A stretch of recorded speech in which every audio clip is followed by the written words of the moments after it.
Shalom,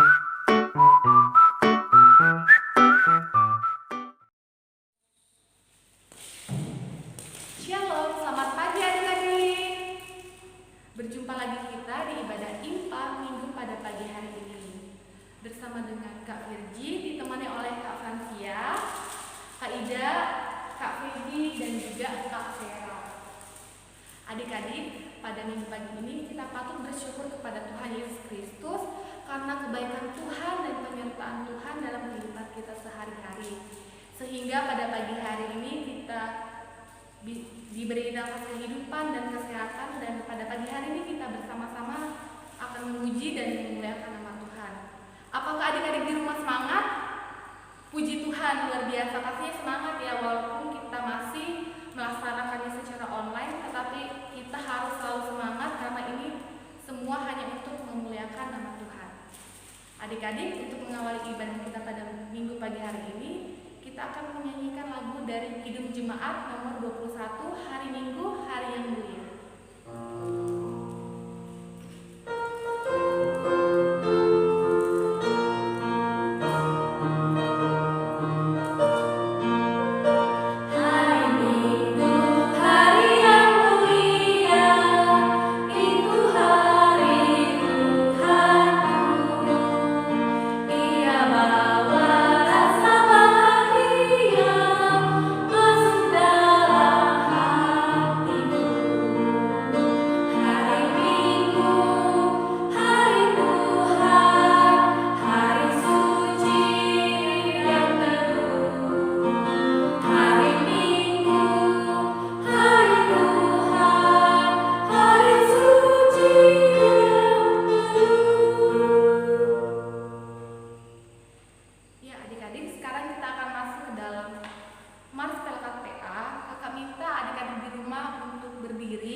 Lipat tangan, tutup mata, kita berdoa.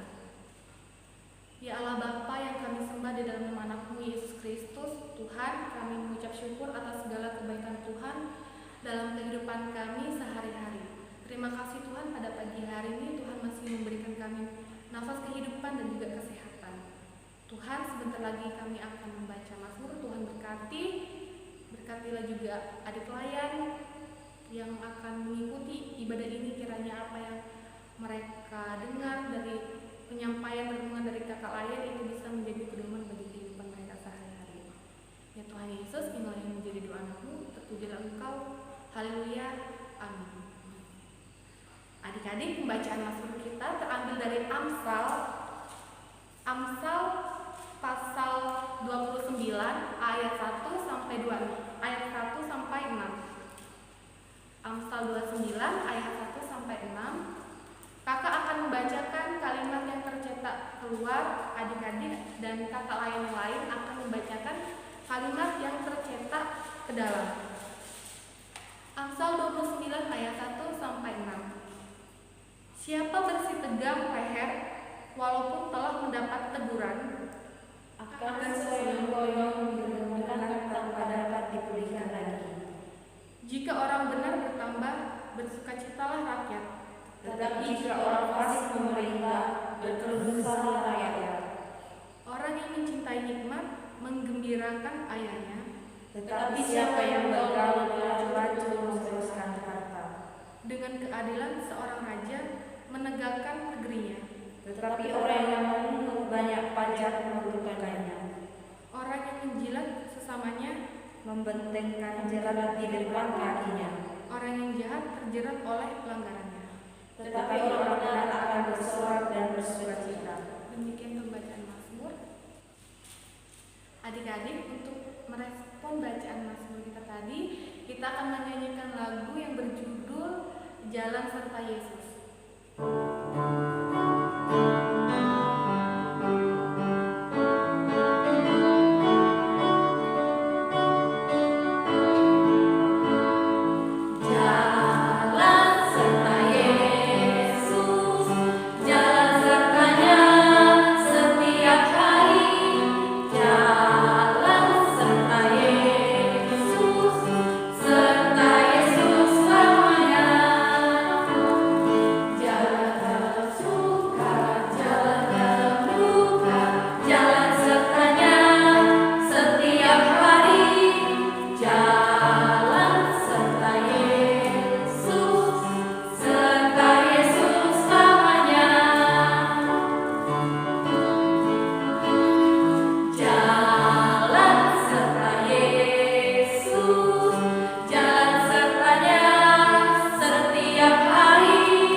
Halo adik-adik, selamat pagi. Apa kabarnya? Pasti luar biasa ya semuanya.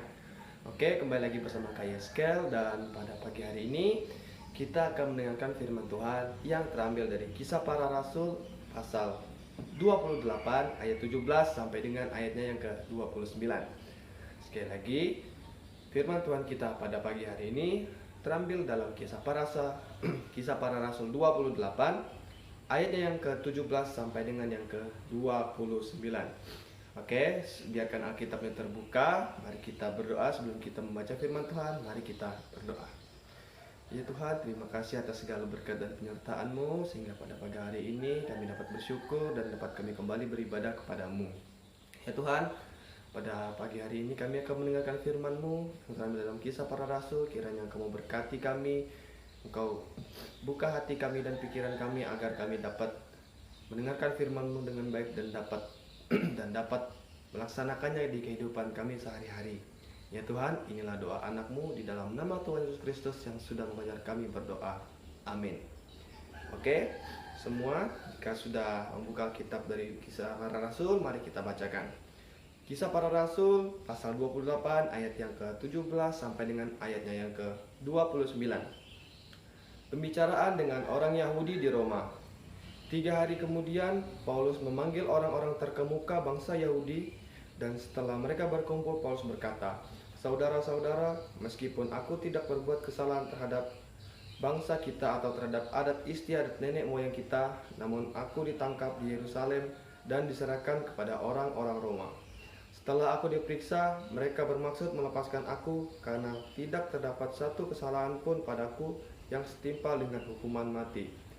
Akan tetapi orang-orang Yahudi menantangnya, dan karena itu Terpaksalah aku naik banding kepada kaisar, tetapi bukan dengan maksud untuk mengadukan bangsaku. Itulah sebabnya aku meminta supaya aku melihat kamu dan berbicara dengan kamu, sebab justru karena pengharapan Israel lah aku diikat dengan belenggu ini. Akan tetapi mereka berkata kepadanya, kami tidak menerima surat-surat dari Yudea tentang engkau, dan juga tidak seorang pun dari saudara-saudara kita datang memberitakan apa-apa yang jahat mengenai engkau. Tetapi kami ingin mendengar dari engkau bagaimana pikiranmu, sebab tentang mazhab ini kami tahu bahwa di mana-mana pun ia mendapat perlawanan. Lalu mereka menentukan satu hari untuk Paulus. Pada hari yang ditentukan itu, datanglah mereka dalam jumlah besar ke tempat tumpangannya. Ia menerangkan dan memberikan kesaksian kepada mereka tentang kerajaan Allah, dan berdasarkan hukum Musa dan kitab para nabi, ia berusaha meyakinkan mereka tentang Yesus. Hal itu berlangsung dari pagi sampai sore. Ada yang dapat diyakinkan oleh perkataannya, ada yang tetap tidak percaya. Maka bubarlah pertemuan itu dengan tidak kesesuaian di antara mereka. Tetapi Paulus masih mengatakan perkataan yang satu ini. Tepatlah firman yang disampaikan Roh Kudus kepada nenek moyang kita dengan perantaraan Nabi Yesaya.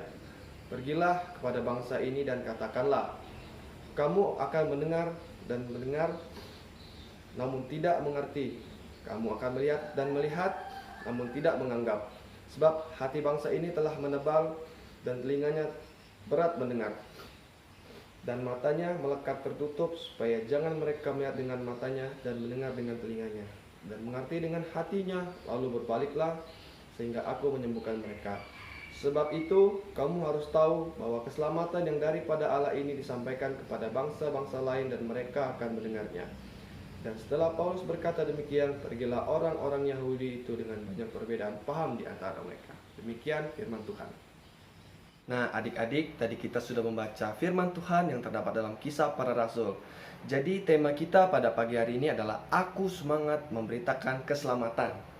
Nah, adik-adik, pembacaan kita masih ada kaitannya dengan pembacaan kita yang minggu lalu yang terdapat dalam Efesus, yang dimana Paulus memberitakan firman Tuhan atau memberitakan tentang Allah kepada seluruh orang yang ada di Efesus, sehingga dia di penjara. Tetapi apa yang terjadi dia di dalam penjara? Dia tetap menuliskan tentang keselamatan dan selalu bersukacita. Nah, adik-adik, pada pembacaan kita pagi hari ini mau menceritakan tentang kesulitan kita saat kita memberitakan firman Tuhan. Nah, hal ini pasti seringkali dialami oleh orang-orang Kristen, orang-orang yang percaya kepada Tuhan Yesus. Kenapa sih kita saat memberitakan firman Tuhan itu selalu aja ada kendala? Nah, coba kita lihat dalam pembacaan kita minggu pagi hari ini. Nah, pada saat Paulus ingin menyampaikan tentang kebenaran dan keselamatan Allah kepada bangsa-bangsanya sendiri, yaitu bangsa Yahudi, banyak yang tidak percaya. Karena apa?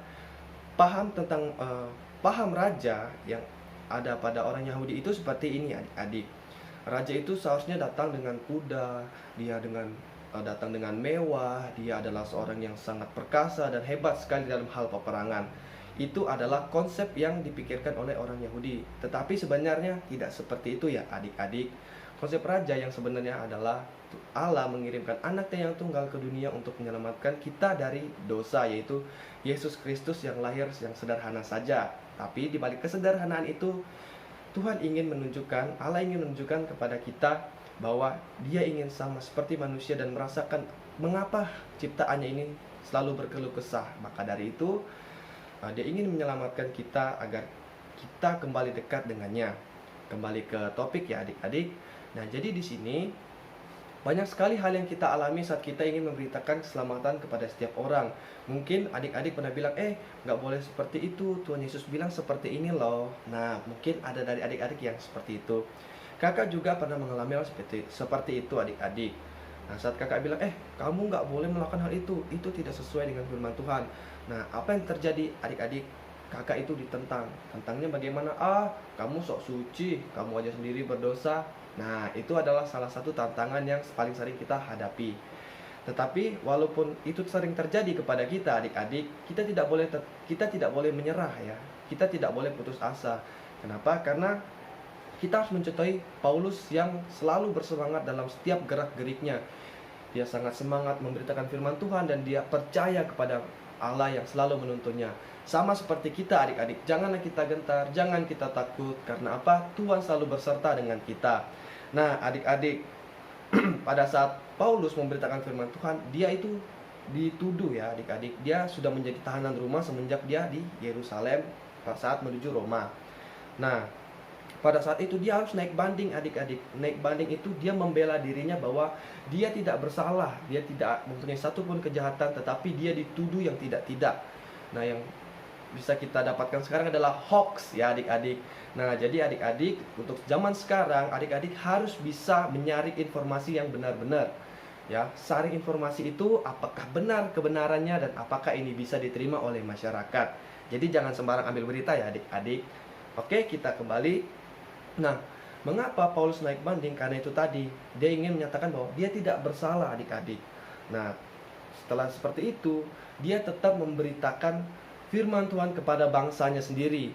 Nah pada saat dia memberitakan firman kepada bangsanya, apa yang terjadi adik-adik? Ternyata ada yang tidak percaya dan juga ada yang percaya.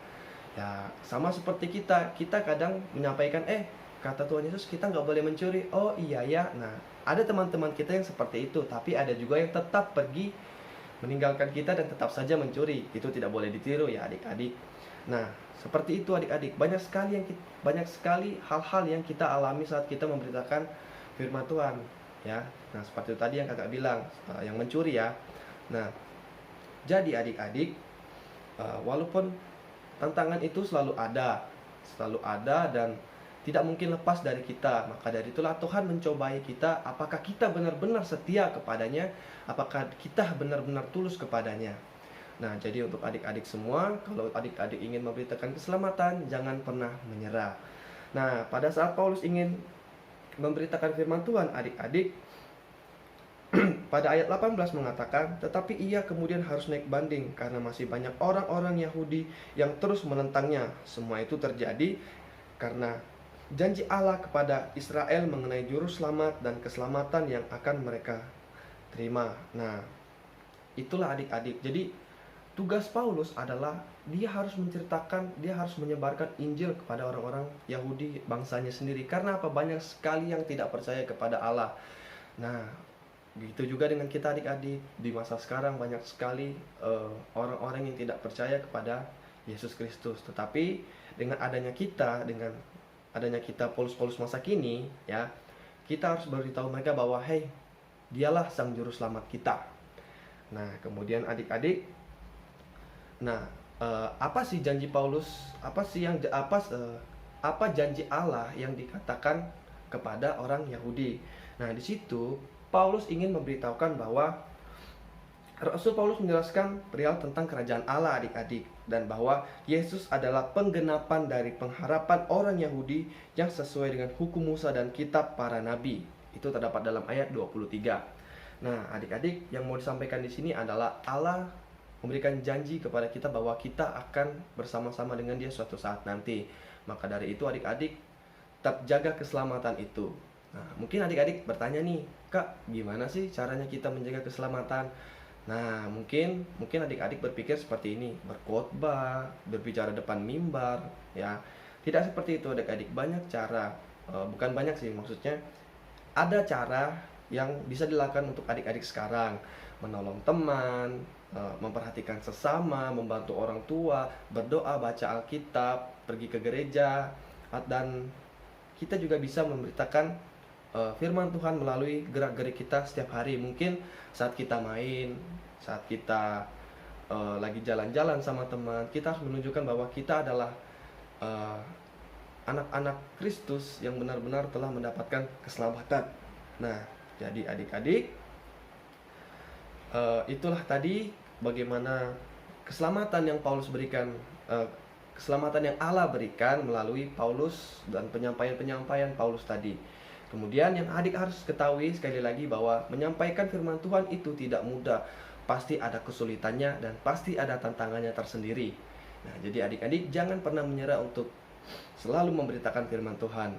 Kemudian adik-adik semua harus mampu ya. Mampunya bagaimana? Itu tadi yang kakak bilang. mampu memberitakan firman Tuhan dan jangan pernah putus asa. Bagaimana caranya?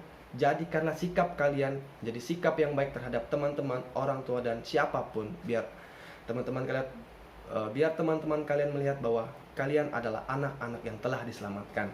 Demikianlah firman Tuhan kita pada pagi hari ini. Terima kasih adik-adik sudah mau mendengarkan. Amin. Baik adik-adik, kita akan masuk dalam doa syafaat. Mari lipat tangannya, tutup matanya, kita berdoa. Ya Allah Bapa di surga, kembali lagi mengucap syukur kepadamu atas kasih setiamu yang selalu Engkau berikan kepada kami. Ya Tuhan, pada pagi hari ini kami sudah mendengarkan firman-Mu. Kiranya firman-Mu ini bisa menjadi pedoman kami di setiap keseharian kami, agar kami dapat melakukannya dalam kehidupan kami. Ya Tuhan, berkatilah kami, berilah kami kekuatan agar dapat menyampaikan firman-Mu, menyampaikan kabar keselamatan kepada semua orang, agar semua orang selalu dekat dengan-Mu. Ya Bapa, pada pagi hari ini juga kami ingin berdoa buat bangsa dan negara kami Indonesia. Kiranya Kamu berkati bangsa ini agar menjadi selalu bangsa yang rukun, bangsa yang damai dan penuh dengan toleransi. Ya Bapa, pada pagi hari ini juga kami ingin berdoa buat teman-teman kami yang sedang sakit. Kiranya Kamu berkati mereka, Kamu berkati obat-obatan yang mereka konsumsi. Kiranya obat-obatan yang mereka konsumsi dapat menyembuhkan mereka dan juga dapat beraktivitas kembali bersama-sama dengan kami. Dan kiranya semua itu Engkaulah yang membuat. Dan Tuhan, kiranya Engkau juga memberkati orang-orang yang berulang tahun pada pagi hari ini, baik minggu yang sebelumnya dan yang akan datang. Kiranya Engkau memberkati mereka, dan kami mengucap syukur kepadamu ya Tuhan. Dan kami berterima kasih karena Engkau telah mau menambahkan satu umur lagi kepada mereka. Kiranya di umur yang baru ini mereka dapat menjadi anak-anak yang setia kepadamu. Ya Tuhan, kami juga berdoa buat teman-teman kami, adik-adik kami yang sedang berduka cita, Kay dan Lola. Kiranya Engkau beri mereka pengharapan, Engkau berikan mereka kekuatan agar dapat melewati masa ini ya Tuhan. Berkatilah keluarga yang juga sedang berduka cita. Kiranya Engkau mau berkati mereka, Engkau kuatkan mereka dalam segala hal, dan Engkau berikan mereka penghiburan. Ya Bapa, kami juga berdoa buat masa ini ya Tuhan, di masa pandemi ini. Kuatkanlah kami, berikanlah kami kesabaran agar dapat melewati momen-momen masa-masa ini ya Tuhan. Kiranya Engkau selalu bersama-sama dengan kami untuk melewati hal ini. Dan Tuhan, kami juga ingin berdoa buat diri kami sendiri ya Tuhan, yang dimana kami sebagai pelajar, kami sebagai anak-anak. Kiranya Engkau memberkati kami, Engkau lindungi kami, Engkau berikan kami kesehatan agar kami selalu dapat menjalankan hari kami dengan baik. Berkati juga kedua orang tua kami yang selalu menjaga dan merawat kami. Ya Tuhan, inilah doa anak-Mu di dalam nama Tuhan Yesus Kristus yang sudah mengajar kami berdoa bersama-sama. Bapa kami yang di surga, dikuduskanlah nama-Mu, datanglah kerajaan-Mu, jadilah kehendak-Mu di bumi seperti di surga. Berikanlah kami pada hari ini makanan kami yang secukupnya, dan ampunilah kami akan kesalahan kami, seperti kami juga mengampuni orang yang bersalah pada kami. Dan jangan bawa kami dalam pencobaan, tetapi lepaskanlah kami daripada yang jahat. Karena Engkaulah yang empunya kerajaan dan kuasa dan kemuliaan sampai selama-lamanya. Amin. Oke adik-adik, demikianlah ibadah kita pada pagi hari ini. Tuhan Yesus memberkati, dan jangan lupa untuk selalu semangat memberitakan firman Tuhan. Sampai jumpa minggu depan.